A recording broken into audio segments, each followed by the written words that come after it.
1. I'm a 23-year-old woman. I don't know the ages of the couple, but they seem to be in their late 20s, early 30s.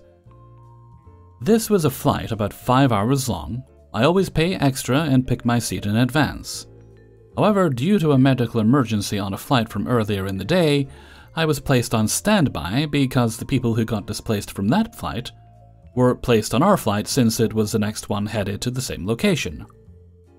Fortunately, towards the end of boarding, my name ended up being called, I got lucky, and I was able to get on this flight. I think they switched to a bigger plane, instead of having to wait for the next flight. On this new flight, my seat ended up being the middle seat in a row of 3. When I got to my row, the man and woman were chatting and sharing a snack. It was obvious they are together. I mentioned to the man who was in the aisle that I'm in the middle seat, and he got up to let me in. I asked them if they would prefer to sit together. I said I'm okay with that. They can pick the seats.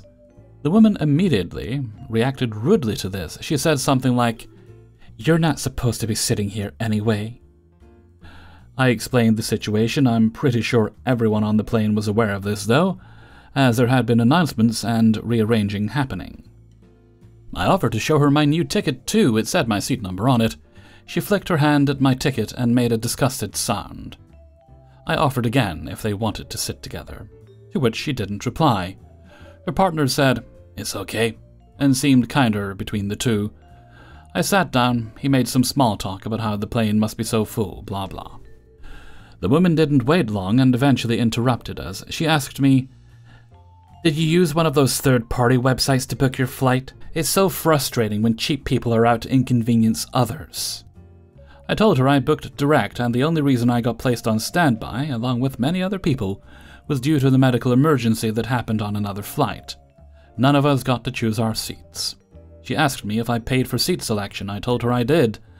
I was so done with her attitude I put my headphones on and attempted to do my own thing.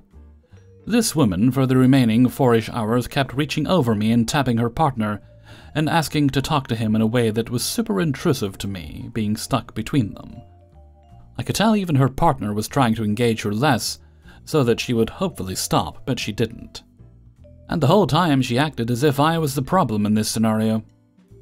The unforeseen part of this aside, I think they tried to pull that tactic where they don't sit together on purpose, leaving the middle seat empty, hoping no one will sit between them. But on full flights, which most are, it doesn't work.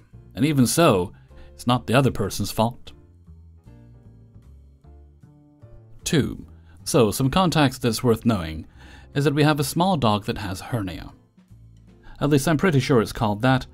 Basically, he has some issues with his back and spine, which, as long as we are careful with him, and not let him jump and climb, stress his back too much, it slowly gets better and heals.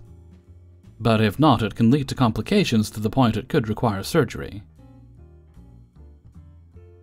That's at least what I've been told by my parents. Ever since then, we've been very careful with our little guy, and why this story especially annoys me. It was a normal day. Me, my mom, and my mom's boyfriend were planning to go on a trip with our car. We were getting all the luggage we had in the car, while my mom had our dog on a leash, and was getting him ready for the trip.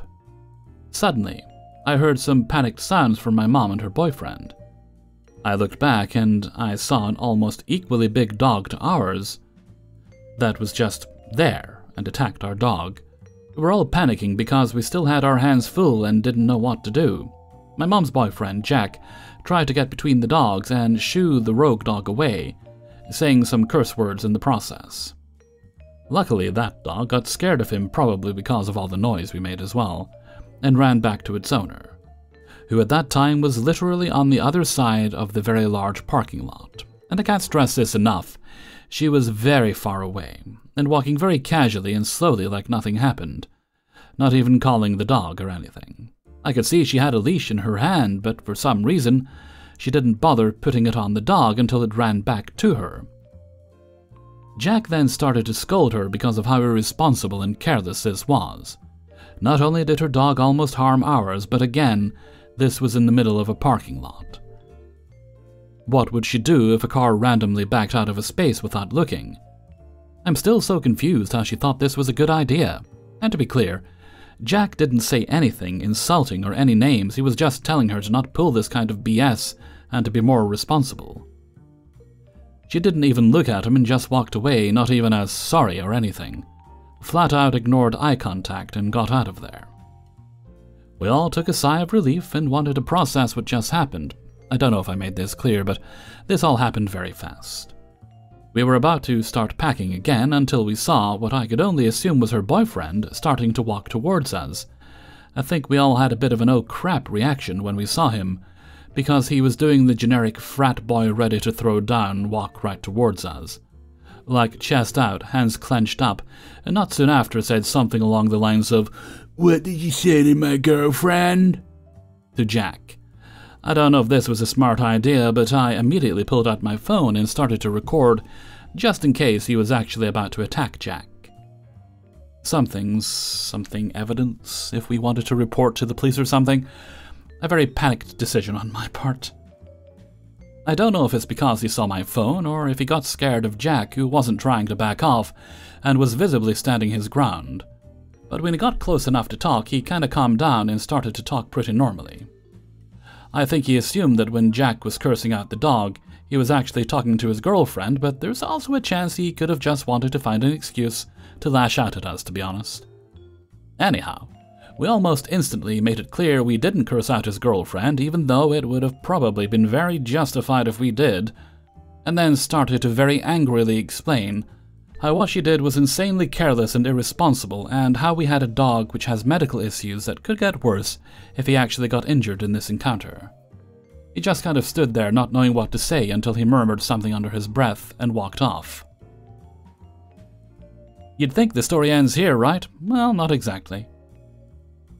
After we were driving, and still talking about those entitled people, we heard a loud car horn behind us. The car which was behind us then went to the left, in a way where we could see it, and the driver pulled his hand out of the open car window and flipped someone off in our vague direction before driving off. Jack says he saw that it was the boyfriend from before, but I can't 100% confirm that, since I didn't see the driver. We were a bit scared that he knows what our car looks like, and he wanted to do something like keying it or whatever, but luckily that hasn't happened. Knocking on wood to not jinx it as I type.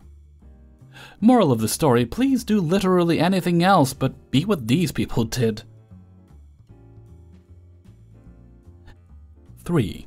I feel like it might add nuance that I live in Japan, and the bedroom itself is spotless except for the pulled sheets and comforter laying haphazardly. The house takes a lot of upkeep because it's 100 years old, so the rice paper sliding door windows have to be replaced due to the cat, wood needs to be dyed and sealed often, etc. So maybe it would be pertinent to say renovating and cleaning. I'm a 31-year-old woman, was contacted by someone, 44-year-old woman, who wanted to rent the spare room in my home for a few weeks, and I was elated since I've been broke for a while. Toast and curry diet. The person explained that they wanted to move in the day after tomorrow, and while it was short notice, I agreed, as it was possible to clean up the house and room in a day with some hard work. But later that night she asked to arrive tomorrow. I warned her that I would be cleaning then, and she said it's okay, but we'll confirm later whether she actually needs to come tomorrow. Next day rolls by and I'm cleaning like a maniac. In this country we don't have central air, so it's rather expensive to cool, and the upper wall mount is in the living room, bedrooms only. So I'm just cleaning in the heat. I haven't heard from the lady throughout most of the day. I send a message around 2 p.m, and she messages back that she's finding out within the next hour. Okay, I resume cleaning. 2 hours later and she's at my front door with no notice. I welcome her inside, apologize for the mess since I'm not finished, and she wants to see the bedroom. We go upstairs, the bed is disheveled as the sheets are drying. She mutters, "Different from the photos." Well, of course it's not looking like a hotel during the process of cleansing. We go back downstairs and I turn on the AC for her and fetch her some water for her little pooch. She says that she can't handle the smell of cats, although it says in the listing that there is a cat, and I reply that if the litter box is bothering her, I actually have the new litter here, and changing it was one of the next steps.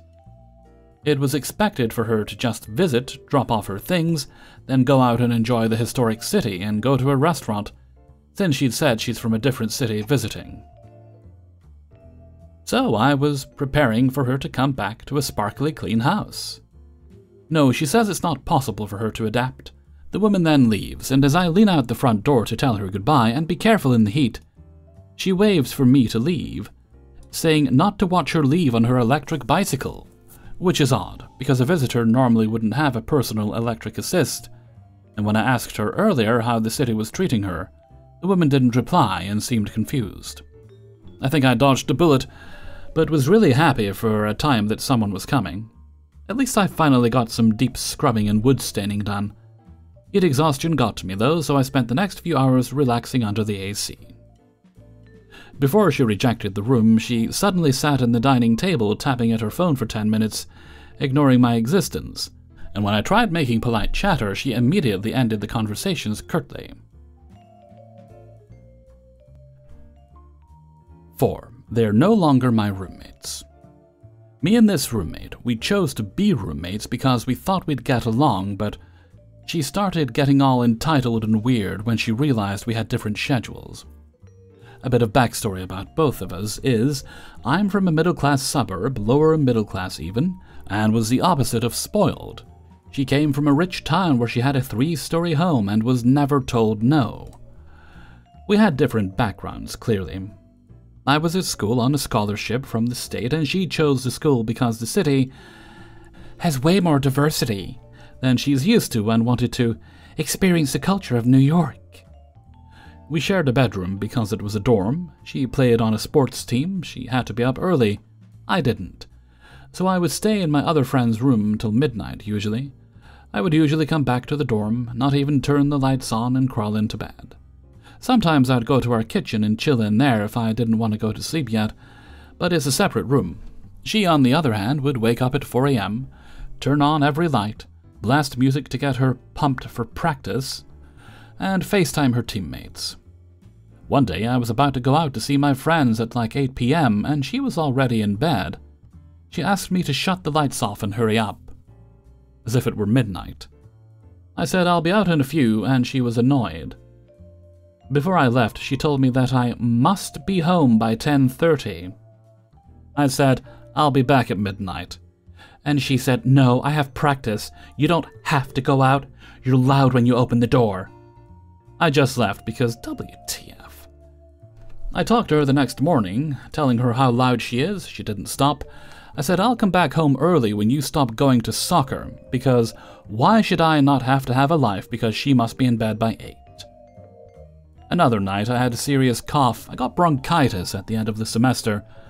One night I was trying to sleep but kept coughing, and after a while she snapped up out of bed, looked at me and went, if you're gonna do that, how about you just go in the kitchen?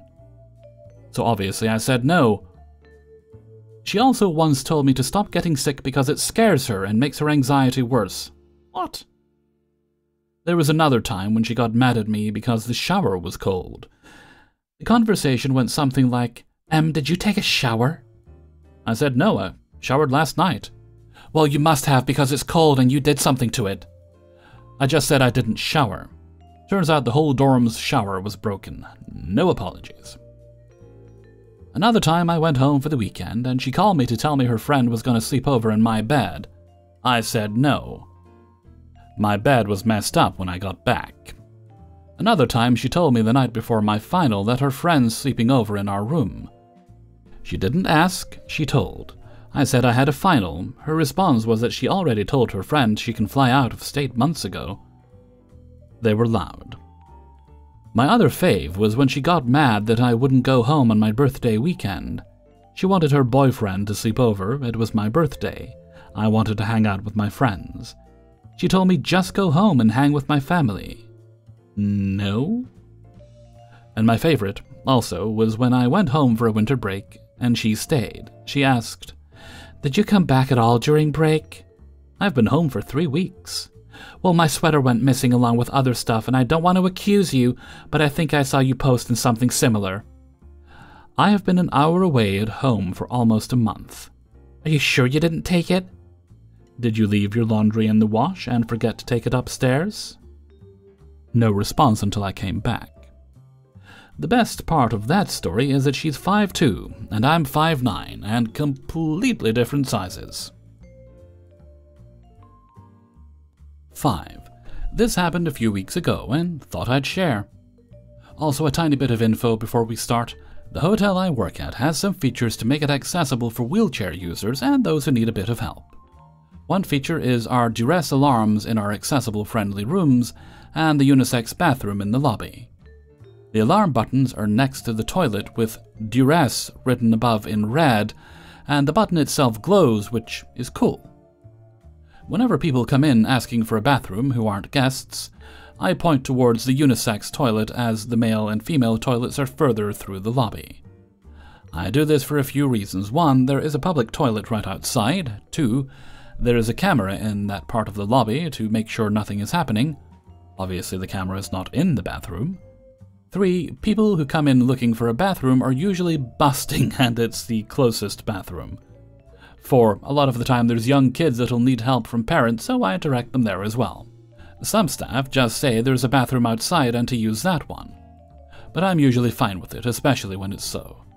So a few weeks ago it was slow and I had 2 blokes come in looking for the bathroom. And after giving directions, the first guy goes in and then comes out without issue. The second bloke goes in and I hear the alarm go off. I immediately go over to that bathroom and the second guy comes out confused, saying he thought it was the light switch. I told him the light switch is by the door and turns on automatically with the sensor when you step into that bathroom. It does turn off after a bit and can sometimes turn off as soon as you've started your business. I too have fallen victim many times to the sensors stopping and having to pee in complete darkness. And I understand it's kind of spooky. The guy presses the alarm again to stop it and I walk away. Turns out he pressed it twice and set it off again before stopping it. Now, I don't have a security person on site, but the security company office is across the road, and the alarm goes straight to them. I get a call from security, and because it's not my first rodeo, we know each other and I explain what happened.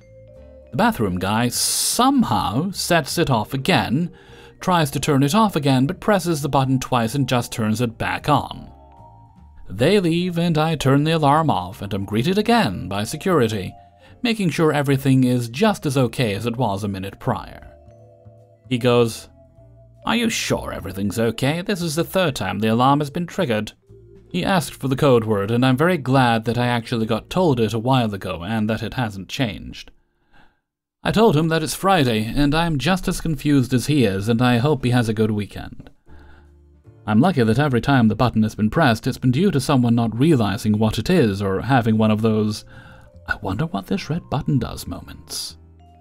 I'd rather deal with that silliness than have something happen to someone to really need that duress alarm.